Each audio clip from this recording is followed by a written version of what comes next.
യേശുവേ നന്ദി, യേശുവേ സ്തുതി. ഇന്നിവിടെ ഈ അൾത്താരയിൽ വന്ന് നിൽക്കുവാൻ ഭാഗ്യം നൽകിയതിനെ ഓർത്ത് തിരുക്കുമാരനും കൃപാസന അമ്മയ്ക്കും ഒരു കോടി നന്ദി പറയുന്നു. എൻ്റെ പേര് ജിഷ്ന ജോസഫ്. എൻ്റെ അനിയൻ ഷാരോൺ ജോസഫ്. ഇതെൻ്റെ ഭർത്താവ് റെന്നി. ഇതെൻ്റെ മകൾ സേറ. ഞങ്ങൾ ബഹ്റൈനിൽ നിന്നാണ് വരുന്നത്. നാട് എറണാകുളം, സ്വദേശം വൈപ്പിൻ. ഞാൻ ആദ്യമായി ഇവിടെ വരുന്നത് 2019 അപ്പോൾ ഞാൻ ഉടമ്പടി എടുത്തിട്ടില്ല. ഉടമ്പടി ധ്യാനം കൂടുവാൻ വേണ്ടി നാട്ടിൽ നിന്ന് ഇങ്ങോട്ട് എല്ലാ മാസവും വണ്ടി വരും. അങ്ങനെയാണ് ഞാനിവിടെ വരുന്നത്. അങ്ങനെ ഉടമ്പടി ധ്യാനം വന്ന് കൂടി പോവാറുണ്ടായിരുന്നു. പിന്നെ വിവാഹശേഷം 2019 തന്നെ വിവാഹശേഷം ഉടനെ തന്നെ ഞാനും ഭർത്താവും ഇവിടെ വന്ന് പ്രാർത്ഥിച്ച് മടങ്ങിയായിരുന്നു. പിന്നീട് 2020 ഞങ്ങൾക്ക് ഞാൻ ആദ്യമായി പ്രഗ്നൻ്റായി. 3 മാസമായപ്പോഴേക്കും എൻ്റെ കുഞ്ഞിന് വളർച്ചക്കുറവും ഹാർട്ട് ബീറ്റ്സ് ഇല്ലാത്തതും കാരണം ഞങ്ങൾക്ക് ആ കുഞ്ഞ് നഷ്ടമായി. പിന്നീട് അതിൽ എനിക്ക് ഒരുപാട് ദുഃഖവും വേദനയൊക്കെ ഉണ്ടായിരുന്നു. ഇതെല്ലാം കഴിഞ്ഞ് പിന്നെ ഞാൻ എൻ്റെ ഹസ്ബൻഡിൻ്റെ അടുത്തേക്ക് ബഹ്റൈനിലേക്ക് തന്നെ പോയി.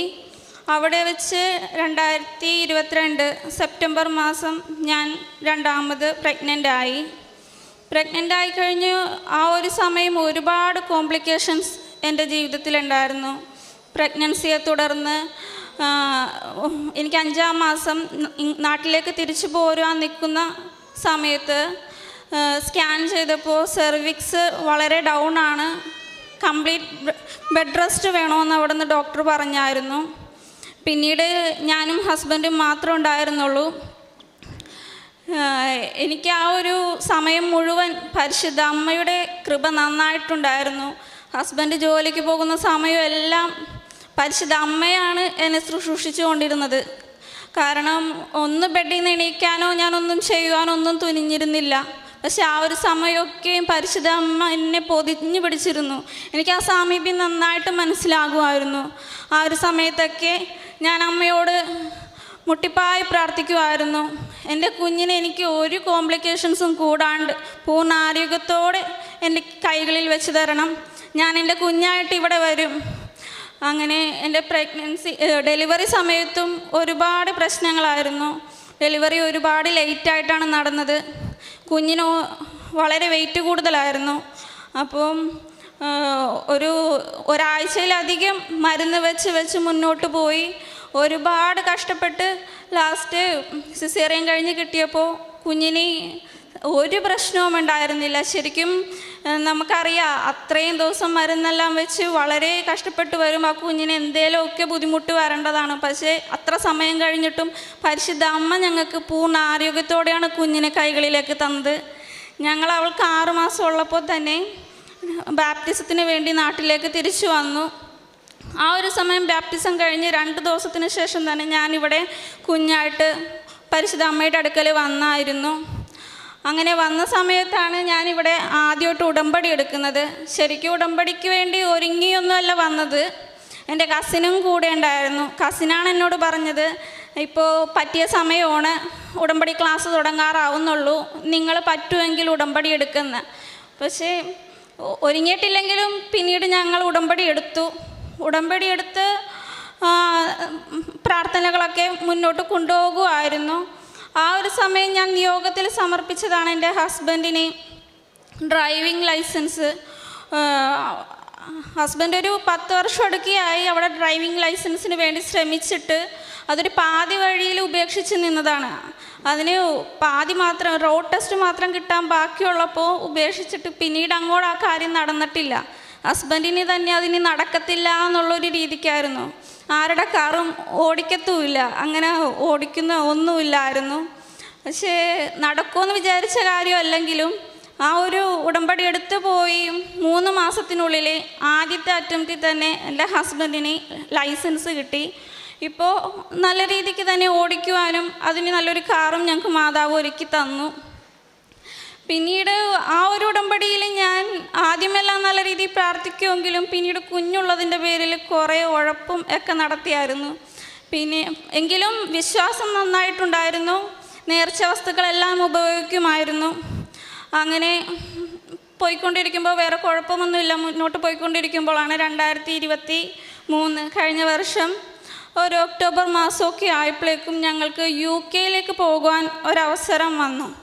എൻ്റെ ഹസ്ബൻഡിന് UK പോകുവാൻ ഒരുപാട് ഇഷ്ടമുള്ള ആളാണ്.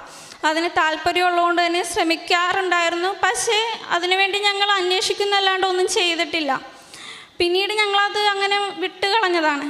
പക്ഷേ അതൊരു ഒക്ടോബർ മാസം ലാസ്റ്റ് ഇൻടേക്കാണ്, ഇനി നിങ്ങൾക്ക് പോകാൻ അവസരമില്ല എന്ന് കണ്ടപ്പോൾ ഞങ്ങളതിനു വേണ്ടി ഒട്ടും ഒരുങ്ങിയിട്ടില്ലെങ്കിൽ പോലും ആ ഒരു കാര്യത്തിന് വേണ്ടി പരിശ്രമിച്ചു. ഒട്ടും സമയം ഉണ്ടായിരുന്നില്ല. ആ കുറഞ്ഞ സമയത്തിനുള്ളിൽ തന്നെ ഞാൻ അവിടെ നിന്ന് തിരിച്ചു വരികയും എൻ്റെ ഗോൾഡെല്ലാം വിറ്റ് യൂണിവേഴ്സിറ്റിക്ക് പൈസ അടക്കുകയും ചെയ്തു. യൂണിവേഴ്സിറ്റിക്ക് പൈസ അടച്ച് ഒരു 2 ദിവസം കഴിഞ്ഞപ്പോഴാണ് ഞങ്ങൾക്ക് മനസ്സിലായത് മുന്നോട്ട് പോകാൻ ഇനി പറ്റത്തില്ല.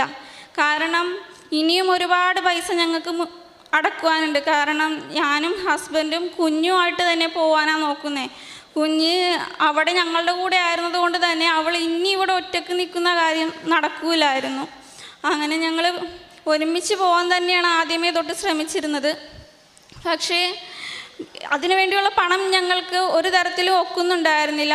ലോണെല്ലാം ലഭിക്കുമെന്ന് കണ്ടിരുന്ന സ്ഥലങ്ങളിലെല്ലാം പോയി അന്വേഷിച്ചപ്പോൾ അതൊന്നും നമ്മൾ പുറത്തായിരുന്നത് കൊണ്ട് തന്നെ നമുക്ക് സാലറി ഇതൊന്നും കാണിക്കാൻ പറ്റാത്തത് കൊണ്ട് തന്നെ കാണിക്കത്തില്ല എന്നും നമുക്കത് കിട്ടത്തില്ല എന്ന് തന്നെ അറിഞ്ഞു. പിന്നീട് നമുക്ക് തോന്നി ഇത് മുന്നോട്ട് പോകുന്നത് നല്ലതല്ല, മുന്നോട്ട് പോയാൽ നമുക്ക് അങ്ങോട്ട് എത്താനും പറ്റത്തില്ല, കൂടാണ്ട് ഇനിയും കൂടുതൽ പൈസകൾ നഷ്ടമാവും. പിന്നെ എൻ്റെ കുഞ്ഞായിട്ട് പോകുന്നത് കുറച്ച് ബുദ്ധിമുട്ടുള്ള കാര്യമാണെന്നും മറ്റുള്ളവർ പറഞ്ഞ് നമ്മൾ അറിഞ്ഞു. അങ്ങനെ ഞങ്ങൾ പൂർണ്ണമായിട്ടത് വേണ്ടാന്ന് തന്നെ വെച്ചു. പക്ഷെ വെച്ച് കഴിഞ്ഞ് ഞാൻ ഒരാഴ്ചക്കുള്ളിൽ എൻ്റെ മൊത്തം ഫാമിലിയായിട്ട് ഇവിടെ വന്ന് പ്രാർത്ഥിച്ചു മടങ്ങി. പ്രാർത്ഥിച്ചു പോകുമ്പോഴും ഞാൻ വന്ന് പുതുക്കിയിട്ടുണ്ടായിരുന്നില്ല, വെറുതെ വന്ന് പ്രാർത്ഥിച്ചിട്ട് പോവുക മാത്രമേ ചെയ്തേ. പക്ഷേ ചെന്ന് കഴിഞ്ഞ് പിന്നെ കുറച്ച് കഴിഞ്ഞ് പിന്നെ കൂടുതൽ ബുദ്ധിമുട്ടായി. ഇപ്പോൾ ഏജൻസിയിൽ നിന്നാണെങ്കിലും എല്ലാവരും പ്രഷർ തരാൻ തുടങ്ങി, പോവാണ്ട് പറ്റത്തില്ല, ക്യാൻസൽ ചെയ്താലും പൈസ കിട്ടുമെന്ന് പറയാൻ പറ്റത്തില്ല, പിന്നെ ഇത്രയും പൈസ നമ്മൾ ഇതിനു വേണ്ടി കൊടുത്തേക്കുക, ഒരു 7 ലക്ഷത്തി ചില്ലാൻ രൂപയോളം ഞാൻ അതിനു വേണ്ടി അടച്ചു കഴിഞ്ഞു. അപ്പോൾ ഇനി അത് മുന്നോട്ട് പോയേ പറ്റത്തുള്ളൂ, ഞാൻ അങ്ങനെ ചെയ്യുന്നത് ശരിയല്ല എന്നൊക്കെ കുറേ പ്രശ്നങ്ങളും എല്ലാം പ്രഷറൊക്കെ അനുഭവിച്ചപ്പോൾ എനിക്ക് മനസ്സിലായി ഞാൻ ഉടമ്പടി എടുത്തിട്ട് അതിൽ നിന്ന് കൂടുതൽ അകന്നു പോയി. ഞാനപ്പോൾ ഉടമ്പടി പുതുക്കേണ്ടതുണ്ട്, പരിശുദ്ധ അമ്മ അതാണ് ആഗ്രഹിക്കുന്നത്, അതെൻ്റെ തെറ്റായിരുന്നു എന്നെനിക്ക് തന്നെ മനസ്സിൽ വന്നു. അങ്ങനെ ഞാൻ തിരിച്ചു പോകാൻ ഡേറ്റ് ബുക്ക് ചെയ്തേക്കുന്ന ദിവസം അന്ന് വെളുപ്പിന് തന്നെ ഞാൻ ഇങ്ങോട്ട് പോന്നു. അങ്ങനെ വന്ന് ഞാൻ ഉടമ്പടി പുതുക്കി. ഈ ഒരു കാര്യമാണ് ഞാൻ ആദ്യമായിട്ട് അതിൽ ആവശ്യപ്പെട്ടത്. എനിക്ക് പരിശുദ്ധ അമ്മയുടെ പ്രത്യക്ഷീകരണത്തിൻ്റെ സാക്ഷിയാക്കി എന്നെ മാറ്റണം, എനിക്ക് അമ്മ ഈ പൈസ തിരികെ തരണം, എനിക്കിവിടെ വന്ന് സാക്ഷ്യം പറയണം.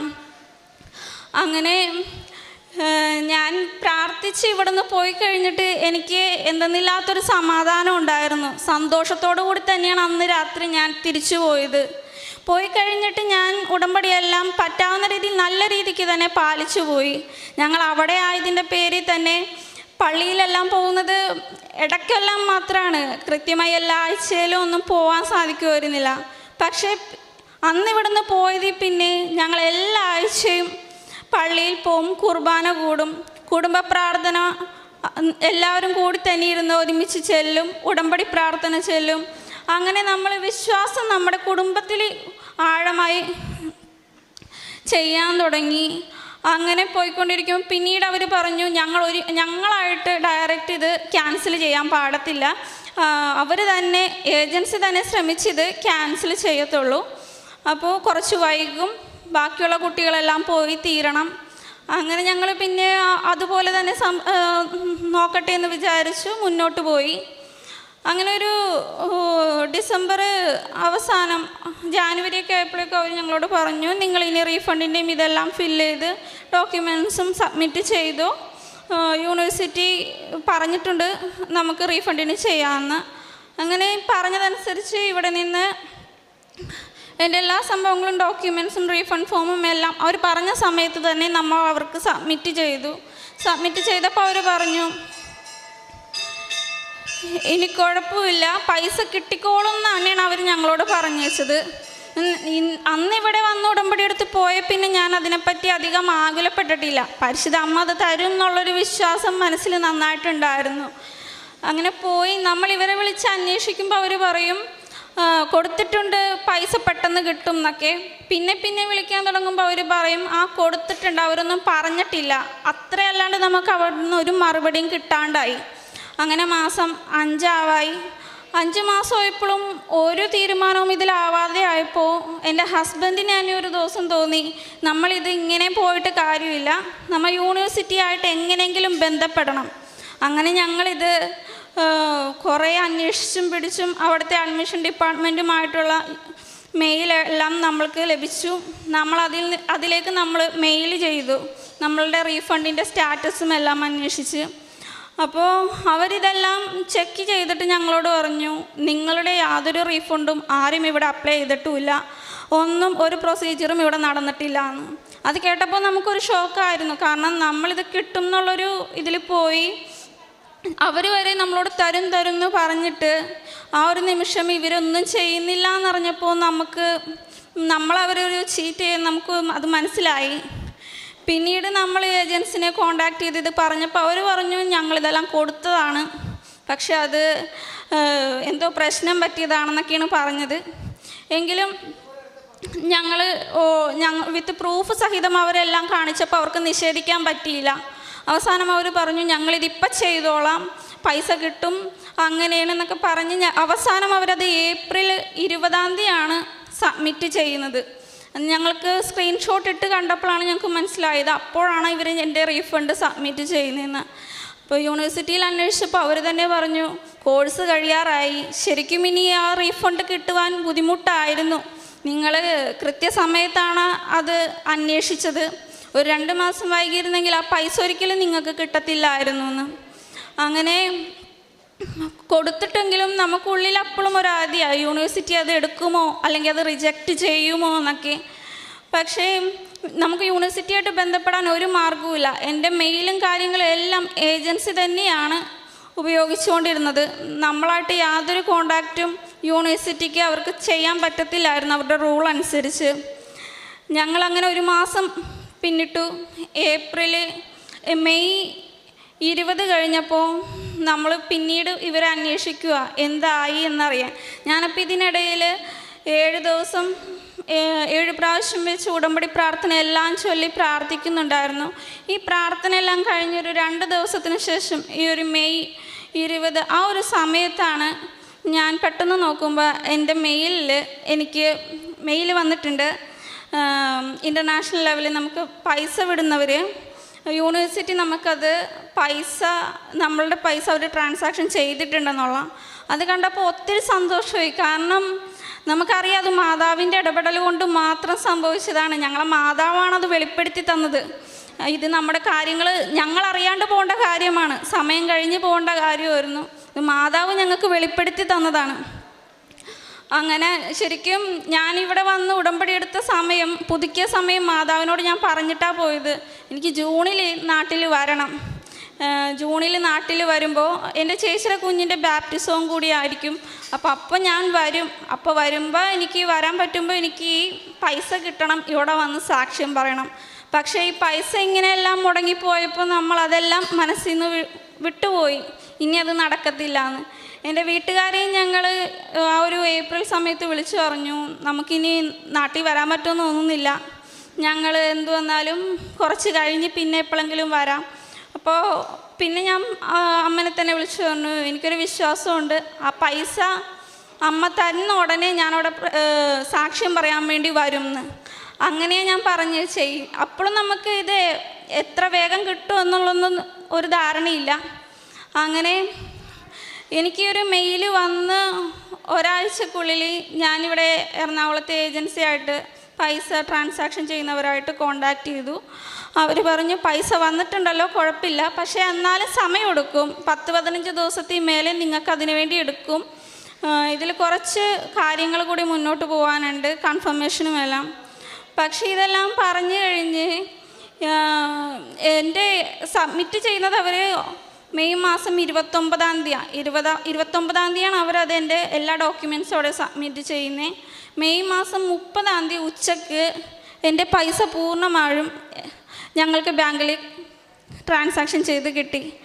അത് ഞങ്ങൾക്ക് വലിയൊരു അത്ഭുതമായിരുന്നു. കാരണം അത്ര സമയത്ത് ഞാനപ്പോൾ ഈ പൈസ വിടുന്നവരെ വിളിച്ച് അന്വേഷിച്ചപ്പോൾ അവർ പോലും പറഞ്ഞു, ഇത്ര പെട്ടെന്ന് പൈസ കിട്ടിയോ, അങ്ങനെ വരാൻ ഒരു സാധ്യതയില്ലല്ലോ, ഇതിന് ഇത്തിരി സമയം കൂടുതൽ എടുക്കേണ്ടതാണെന്ന്. അപ്പം നമുക്ക് മനസ്സിലായി, മാതാവ് ഞാൻ പറഞ്ഞ പോലെ ജൂണിൽ എന്നെ അവിടെ വരുത്താൻ മാതാവ് തന്നെ നിയോഗിച്ചേക്കുക. മാതാവ് തന്ന വലിയൊരു അനുഗ്രഹമാണ് ഞങ്ങൾക്കിത്. ഒരിക്കലും തിരിച്ചു കിട്ടുമെന്ന് വിചാരിച്ച കാര്യമല്ല അമ്മ ഞങ്ങൾക്കത് തിരിച്ചു തന്നത്. അങ്ങനെ കൂടാണ്ട് എൻ്റെ അനിയന് ഫെബ്രുവരി മാസം ഒരു ആക്സിഡൻ്റ് ഉണ്ടായി. ആക്സിഡൻറ്റ് തുടർന്ന് കാലിന് ഫ്രാക്ചർ സംഭവിച്ചു, 2 എല്ല് പൊട്ടുകയുണ്ടായി. അത്യാവശ്യം നല്ല രീതിക്ക് തന്നെ പറ്റിയായിരുന്നു. ആക്സിഡൻറ്റ് പറ്റിയ ഒരു 2-3 ആഴ്ചയ്ക്ക് ശേഷമാണ് അവൻ്റെ സർജറി നടക്കുന്നത്, കാലിൽ സ്റ്റീലിടുന്നത്. ഈ ഒരു സമയമൊക്കെ എൻ്റെ അനിയൻ എപ്പോഴും പറയും, എൻ്റെ കാല് ശരിയാവുമെന്ന് തോന്നുന്നില്ല. അവനൊരു കോൺഫിഡൻസ് ഉണ്ടായിരുന്നില്ല. അവൻ പറയും, എൻ്റെ കാല് എനിക്കിനി ശരിയാക്കി കിട്ടുമെന്ന് തോന്നുന്നില്ല, അങ്ങനെ തന്നെ എപ്പോഴും പറയുള്ളൂ. അങ്ങനെ സർജറി കഴിഞ്ഞിട്ടാണെങ്കിലും ഹോസ്പിറ്റലിൽ വന്ന് ചെക്കപ്പിന് വരുമ്പോൾ ഒക്കെ ആദ്യം എക്സ്റേ എടുത്ത് കഴിഞ്ഞ് നോക്കിയിട്ട് പറയും, കണ്ടോ പഴയ പോലെ തന്നെ ഇരിക്കുക, ഒരു മാറ്റവും സംഭവിച്ചിട്ടില്ല, ഒടിഞ്ഞൊടിഞ്ഞിരിക്കുക എന്നൊക്കെ. അങ്ങനെ പറഞ്ഞപ്പോൾ ഇവൻ്റെ ഇതിൽ ഞങ്ങൾ പറഞ്ഞു കൊടുക്കും, നീ മാതാവിനോട് പ്രാർത്ഥിച്ചാൽ മതി, നടക്കാത്തതായിട്ടൊന്നുമില്ല, ഇതിനേക്കാൾ കൂടുതൽ പറ്റിയ എത്രയോ പേര് പൂർണ്ണാരോഗ്യത്തോടെ എത്രയും വേഗം സുഖപ്പെട്ടിരിക്കുന്നു. അങ്ങനെ എൻ്റെ അമ്മയും ഇവിടെ വന്ന് ഉടമ്പടി എടുത്തിട്ടുണ്ട്. ഞങ്ങൾ രണ്ടുപേരും നന്നായിട്ട് തന്നെ പ്രാർത്ഥിക്കുമായിരുന്നു. അങ്ങനെ അമ്മ പറയുമായിരുന്നു, കഴിഞ്ഞ മാസത്തെ ചെക്കപ്പിന് പോയപ്പോൾ അമ്മ ഒരുപാട് പ്രാർത്ഥിച്ചിട്ടാണ് പോയത്, ഇന്നത്തെ എക്സ്റേയിൽ അവനത് സുഖപ്പെട്ടിട്ടുണ്ടാവണമെന്ന്. അന്ന് അമ്മയാണ് അവനെയും കൊണ്ട് ഹോസ്പിറ്റലിൽ പോയത്. എക്സ്റേ എടുത്ത് കഴിഞ്ഞ് ഡോക്ടർ നോക്കിയിട്ട് പറഞ്ഞു, ഇതെല്ലാം പൂർണ്ണമായും സുഖപ്പെട്ടിട്ടുണ്ട്, എല്ലാം ജോയിൻ്റായി, ഒരു കുഴപ്പമില്ല, ഇനി ഒരു സ്റ്റിക്കും ഒന്നും ഉപയോഗിക്കേണ്ട, സാധാ പോലെ അവന് നടക്കാമെന്ന്. അപ്പോൾ എപ്പോഴും ആ എക്സ്റേ എടുത്ത് നോക്കുന്ന ഇവൻ തന്നെ നോക്കിയിട്ട് പറഞ്ഞു, ശരിയാ, എൻ്റെ എല്ലാം ജോയിൻ്റ് ആയിരിക്കുന്നു, ഒരു കുഴപ്പമില്ല എന്ന്. ഇത് പരിശുദ്ധ അമ്മ തന്ന വലിയൊരു രോഗസൗഖ്യം തന്നെയാണ്. പരിശുദ്ധ അമ്മക്ക് ഒരുപാട് നന്ദി പറയുന്നു. അതുപോലെ എൻ്റെ ഒരു കസിൻ UK തന്നെയുള്ളവളാണ്. അവൾ അവിടെ ആയിരിക്കുമ്പോൾ അവൾക്ക് യൂണിവേഴ്സിറ്റി ഫണ്ട് അടക്കാൻ ഒരുപാട് ബുദ്ധിമുട്ടുന്നുണ്ടായിരുന്നു. അവളുടെ കയ്യിൽ പൈസ ഉണ്ടായിരുന്നില്ല, അവൾക്ക് ജോലിയും ഉണ്ടായിരുന്നില്ല, ഒരുപാട് കടബാധ്യതകളായിട്ടാണ് പോയത് തന്നെ. അപ്പോൾ ജൂൺ 10 അവർക്ക് ഡേറ്റ് കൊടുത്തിരുന്നത്. 11-12 അവൾക്ക് എക്സാമും ഉണ്ട്. അപ്പോൾ അവരവിടെ നിന്ന് പറഞ്ഞായിരുന്നു, എക്സാം എഴുതണമെങ്കിൽ പൈസ അടച്ചേ മതിയാവുമെന്ന്. അവൾ ഒരുപാട് വിഷമിച്ചിട്ടാണ് ഇതെല്ലാം പറയുന്നത്. അപ്പോൾ ഞാനും പറയും, നീ ഉടമ്പടി എടുത്ത് പോയവളാ, നീ നന്നായി പ്രാർത്ഥിച്ചാൽ മതി, മാതാവ് ആ സമയത്തിനുള്ളിൽ എന്തേലും ഒരു വഴി കാണിക്കുമെന്ന്. അങ്ങനെ ആ പറഞ്ഞ സമയം അവൾക്ക് 10-ാം തീയതി ആണെങ്കിൽ 10-ാം തീയതി വൈകിട്ട് തന്നെ കയറാതിരുന്ന പൈസ അവൾക്ക് സംഘടിപ്പിച്ച് ആ ഒരു നേരത്തിനുള്ളിൽ പരിശുദ്ധ അമ്മ വഴി അവൾക്ക് അവിടെ അടക്കാൻ പറ്റി. ആ ദിവസം പറഞ്ഞ ദിവസം തന്നെ എക്സാമും എഴുതാൻ പറ്റി. പരിശുദ്ധ അമ്മക്ക് ഒരുപാട് നന്ദി അർപ്പിക്കുന്നു. പിന്നെ ഞാൻ അവിടെ ആയിരുന്നത് കൊണ്ട് തന്നെ കാരുണ്യപ്രവൃത്തിയായിട്ട് ചെയ്തുകൊണ്ടിരുന്നത് ഇപ്പോൾ നമ്മൾ രോഗികളായിട്ട് അപരിചിതരായി കാണുന്നവർക്കെല്ലാം കഴിയുന്ന പോലെ നമ്മൾ പൈസ എല്ലാം പറ്റുന്ന പോലെയെല്ലാം ഇട്ട് കൊടുക്കും. കൂടാണ്ട് നോർത്ത് ഇന്ത്യയിൽ വളരെ ബുദ്ധിമുട്ടി പഠിക്കാൻ വിഷമിക്കുന്ന എന്നാൽ കഴിവില്ലാണ്ടുള്ള കുറേ കുട്ടികൾക്ക് വേണ്ടി പ്രവർത്തിക്കുന്ന കുറച്ച് പേര് ഞങ്ങളുടെ കൂട്ടത്തിലുണ്ട്. അവർ വഴി ഞങ്ങളെ കൊണ്ടാവുന്നൊരു തുക എല്ലാ മാസവും ആ പിള്ളേർക്ക് വേണ്ടിയുമെല്ലാം ഞങ്ങൾ മാറ്റി വെക്കുന്നുണ്ട്. കൂടാണ്ട് ഇതാണ് ഞങ്ങൾക്ക് അവിടെ നിന്ന് ഞങ്ങളെ കാരുണ്യപ്രവൃത്തിയായിട്ട് ചെയ്യാൻ കഴിയുന്നത്. പിന്നെ പത്രം ഇവിടുന്ന് കൊണ്ടുപോകുന്നത് പോയ പോലെ തന്നെ ഞങ്ങൾ പള്ളിയിലും അവിടുത്തെ പള്ളിയിലും ഫ്രണ്ട്സിൻ്റെ കൂടെ എല്ലായിടത്തും കൊടുക്കുമായിരുന്നു. ആത്മീയമായിട്ട് കൂടുതൽ ദൈവത്തോട് അടുക്കുവാൻ എനിക്ക് ഈ ഒരു സമയം സാധിച്ചു. ഇപ്പോൾ ചെറുതായിട്ട് അകന്നു പോകുമ്പോൾ പോലും എന്തേലും ഒരു ചെറിയ കാര്യങ്ങളിലൂടെ ഈശോയും മാതാവും നമുക്ക് ഉള്ളിൽ തന്നെ പറഞ്ഞുകൊണ്ടിരിക്കും, ഞാനിങ്ങനെയല്ല മുന്നോട്ട് വരണം. എനിക്ക് തന്നെ ഉള്ളിൽ എപ്പോഴും ഒരു ബോധ്യം വരും, എൻ്റെ ഈശോയും എൻ്റെ അമ്മയും എനിക്ക് വേണ്ടി അനുഗ്രഹം പ്രവർത്തിക്കുവാൻ വേണ്ടി കാത്തിരിക്കുകയാണ്.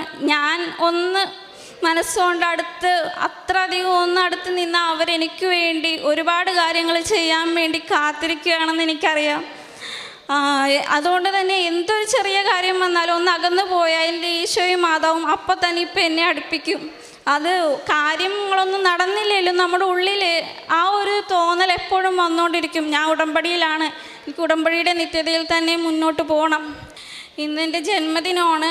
ഇന്ന് എൻ്റെ ഒരു നല്ല ദിവസം തന്നെ ഈ അൾത്താരയിൽ വന്ന് ഇങ്ങനെ സാക്ഷ്യം പറയാൻ ഭാഗ്യം തന്ന പരിശുദ്ധ അമ്മയ്ക്കും തിരുക്കുമാറിനും ഒരുപാട് കോടി നന്ദി അർപ്പിക്കുന്നു. പരിശുദ്ധ അമ്മയുടെ മധ്യസ്ഥതയിൽ ഇപ്പോൾ ഈ ഒരു സാക്ഷ്യം ഒരു കുടുംബത്തിൻ്റെ സാക്ഷ്യമാണ്. ഈ മകളും ഈ മകളുടെ അമ്മയും ഉടമ്പടി എടുത്തിട്ടുണ്ട്. സഹോദരൻ്റെയും ഒപ്പം ജീവിത പങ്കാളിയുടെയും കുഞ്ഞിൻ്റെയും എല്ലാം സാക്ഷ്യം ഇതിനകത്തുണ്ട്. അവരെല്ലാം ഈ അൾത്താരയിൽ ഇവിടെ ഉണ്ടായിരുന്നതുമാണ്. അപ്പം ഒരു സാക്ഷ്യം അതിൻ്റെ പൂർണ്ണതയിലെത്തുന്നത് ആ സാക്ഷ്യം പ്രാർത്ഥിച്ച വ്യക്തിയും അതിന് ഫലമനുഭവിച്ച വ്യക്തികൾ ഒരുമിച്ച് വന്ന അൾത്താരയിൽ വരുമ്പോഴാണ് ആ സാക്ഷ്യത്തിൻ്റെ ഒരു പൂർണ്ണത ഉണ്ടാവുന്നത്. അപ്പം വ്യക്തമായിട്ട് ഇവർക്ക് ബോധ്യമുണ്ട്. അതുകൊണ്ടാണ് ഈ അൾത്താരയിൽ സമയം കണ്ടെത്തി വരാനായിട്ട് പറ്റുന്നത്. അപ്പം ഈ മകളിപ്പോൾ തുടക്കം തൊട്ട് പറയുന്ന കാര്യങ്ങളിൽ ഒന്നാമത്തത് ഉടമ്പടി പണ്ട് തൊട്ടേ ഇവിടെ വന്ന് പ്രാർത്ഥിക്കുവാനായിട്ടുള്ളൊരു സാഹചര്യം ഉണ്ടായിരുന്നു. പ്രാർത്ഥിക്കുന്ന ഉടമ്പടിയിലേക്ക് വന്നിരുന്നില്ല. ഉടമ്പടിയിലേക്ക് വന്നതിന് ശേഷം തൻ്റെ ജീവിത പങ്കാളിക്ക് പെട്ടെന്ന് കുറേ വർഷങ്ങളായിട്ട് അല്ലെങ്കിൽ കുറേയേറെ ബുദ്ധിമുട്ടിക്കൊണ്ടിരിക്കുന്ന ആ റോഡ് ടെസ്റ്റൊക്കെ പാസ്സായി എന്നുള്ളത് അനുഗ്രഹമായിട്ട് നിലനിൽക്കുക. അപ്പോൾ കുഞ്ഞിനെ ഒരു നഷ്ടപ്പെട്ടതിന് ശേഷം വീണ്ടും ഒരു കുഞ്ഞിന് വേണ്ടി ആഗ്രഹിച്ച് കുഞ്ഞിനെ ലഭിക്കുന്ന ഈ സമയത്തുമൊക്കെ ഉടമ്പടിയിൽ തന്നെ നിലനിൽക്കുന്ന ഒരു സമയമാണ്. അതിനുശേഷം എപ്പോഴും കുഞ്ഞിൻ്റെ വരവിനൊക്കെ ശേഷം ഉടമ്പടി പതുക്കെ ഈ മകൾ പറയുന്നൊരു ഭാഷയിൽ പറയുമ്പോൾ ഒന്ന് ഉഴപ്പി പോയി. പക്ഷേ എടുത്തുകൊണ്ടൊരു തീരുമാനമാണ്, ഒരു വിദേശത്തേക്ക് പോകാനുള്ളൊരു തീരുമാനം. അതിന് ഒരു കൃത്യമായിട്ടൊരു നല്ലൊരു തുക അത് അടച്ച് അതിനുശേഷം അത് പോസിബിൾ അല്ലാന്ന് തിരിച്ചറിയുമ്പം ആ പൈസ നഷ്ടപ്പെട്ടു എന്നുള്ള രീതിയിൽ തന്നെ നിൽക്കുന്ന സമയത്താണ് പിന്നീട് പ്രാർത്ഥിച്ച് ഉടമ്പടിയിലേക്ക് തിരികെ തീക്ഷ്ണതയോടെ വരുന്നതും. പിന്നീട് അത് വ്യക്തമായിട്ട് തന്നെ മകൾ പറഞ്ഞു. പിന്നീട് പ്രാർത്ഥനയും കുടുംബ പ്രാർത്ഥനയും വിശുദ്ധ ബലിയും അങ്ങനെയുള്ള എല്ലാ കാര്യവും വൃത്തിയായിട്ടും വ്യക്തമായിട്ടും ചെയ്തു എന്നുള്ളത് സാക്ഷ്യത്തിൽ വ്യക്തമാണ്. അപ്പം അതിനുശേഷം പിന്നീട് പറഞ്ഞ എല്ലാ കാര്യങ്ങളും നിങ്ങൾക്ക് വ്യക്തമായിട്ട് മനസ്സിലാവും. അതായത് ഇങ്ങനൊരു സാഹചര്യത്തിൽ ഒരു റീഫണ്ട് നടക്കുക എന്ന് പറയുന്നത് അത് അത്രയും പോസിബിളായിട്ടുള്ള കാര്യമല്ല. വളരെ ക്രിട്ടിക്കലായിട്ടുള്ളൊരു ലാസ്റ്റ് മൊമെൻറ്റിലാണ് ഈ റീഫണ്ട് നടക്കുന്നത്. അപ്പം അതും ആ കോഴ്സ് തീരുന്നതിന് തൊട്ട് മുൻപേ അത് അറിയാനായിട്ട് ഇടവന്നതും അതിലൊക്കെ മാതാവിൻ്റെ ഇടപെടലുണ്ടെന്നുള്ള വിശ്വാസം ഉള്ളതുകൊണ്ടാണ് ആ സാക്ഷിയോട് പറഞ്ഞത്. മാതാവ് സമയത്തിന് മേലാണല്ലോ മാതാവിൻ്റെ അധികാരമായിട്ട് ഈ പ്രത്യക്ഷീകരണത്തിൻ്റെ അടിസ്ഥാനം. പിന്നെ കൂടുതൽ സഹോദരൻ്റെ സാക്ഷ്യത്തിലും എത്രയും വേഗം തന്നെ ഒരു പക്ഷേ ഉടമ്പടിയിലെ വെച്ച നിയോഗത്തിൽ അത് അമ്മയും ഈ മകളും വെച്ച ഉടമ്പടിയിൽ നടന്ന് തന്നെ ഇവിടെ വന്ന് സാക്ഷ്യം പറയാനായിട്ട് ഇടവരുത്തി എന്നുള്ള ഏറ്റവും അവസാനം ഈശോയും മാതാവും നമ്മൾ വിശ്വാസത്തിലൂടെ നമ്മൾ വിട്ടുപോയാലും അല്ല തീക്ഷ്ണത കുറഞ്ഞു പോയാലും ഈശോയും മാതാവും നമ്മൾ വിശ്വാസത്തിൽ കാത്തു കൂടെ നിൽക്കുന്നുണ്ടെന്നുള്ളൊരു ബോധ്യം ഉടമ്പടി സാക്ഷ്യത്തിലുണ്ട്. അപ്പം ഒരുപാട് സാക്ഷ്യങ്ങൾ ഇങ്ങനെ കുടുംബമായിട്ട് വന്ന് ഈ ആൾക്കാർ പറയാൻ ദൈവം ഇടവരുത്തുന്നുണ്ട്. ഈ സാക്ഷ്യം ഒരു പരിധിവരെ ഉടമ്പടിയിൽ നിന്ന് ഉഴപ്പിപ്പോയവർ അല്ലെങ്കിൽ പതുക്കെ ഇതിൻ്റെ ഒരു സ്പിരിറ്റ് നഷ്ടപ്പെട്ട് ജീവിച്ച് പക്ഷേ ഇപ്പോൾ സാക്ഷ്യം കേൾക്കുന്നവർക്ക് കൂടുതൽ തീക്ഷ്ണതയോടെ വീണ്ടും ഉടമ്പടി പുതുക്കി കൂടുതൽ ക്രമത്തോടെ ജീവിച്ച പരിശുദ്ധ അമ്മ സാന്നിധ്യം അറിയിക്കും എന്നുള്ളൊരു ബോധ്യം നൽകുന്നതാകട്ടെ. ഈ സാക്ഷ്യത്തെ പ്രതി നമുക്ക് കരങ്ങളടിച്ച് ദൈവത്തിൻ്റെ നാമം മഹത്വപ്പെടുത്താം. അത്യപൂർവ ദൈവാനുഭവങ്ങൾ ഇനി നിങ്ങൾക്കും സ്വന്തം. ഈ യൂട്യൂബ് ചാനൽ ഇതുവരെ സബ്സ്ക്രൈബ് ചെയ്തിട്ടില്ലെങ്കിൽ ഇപ്പോൾ തന്നെ സബ്സ്ക്രൈബ് ചെയ്യുക. ഈ വീഡിയോ ഇപ്പോൾ തന്നെ നിങ്ങളുടെ സുഹൃത്തുക്കൾക്ക് ഷെയർ ചെയ്തുകൊണ്ട് കർത്താവിൻ്റെ പ്രേക്ഷിതരാകുക.